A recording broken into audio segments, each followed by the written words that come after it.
Un ulteriore incontro oggi pomeriggio per discutere sulle linee generali del PRG di Agrigento. Ci sono state delle novità, in ogni caso la vostra posizione, Presidente?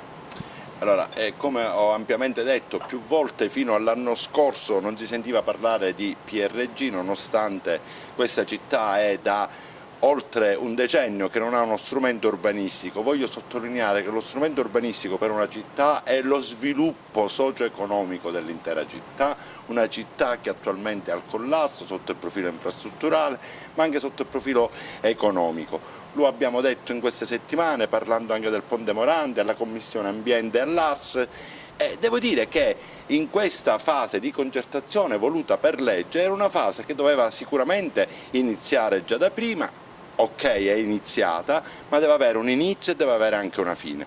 Oggi si è parlato di centro storico, quando poi il centro storico entra meno in questo PRG, poiché è normato da un piano particolareggiato che dovrà essere revisionato.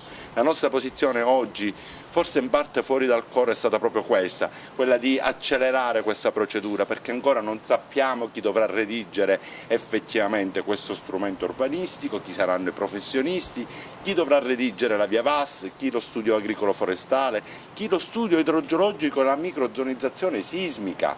E non dobbiamo dimenticare che le direttive che devono essere redatte dall'amministrazione, al quale noi, tutti gli ordini professionali, tutte le parti interessate, hanno dato già un contributo, ma sono le direttive di una visione che deve avere questa amministrazione, devono essere portate in Consiglio Comunale. E in Consiglio Comunale possono anche essere modificate, come possono anche essere accettate in toto.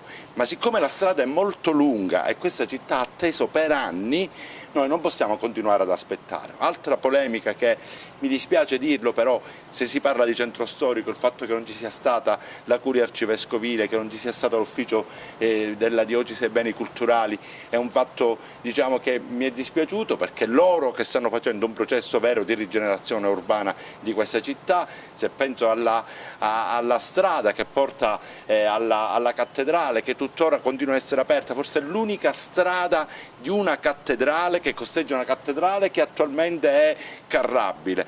Tutte le strade di tutte le cattedrali delle grandi città sono delle zone, diciamo, non carrabili.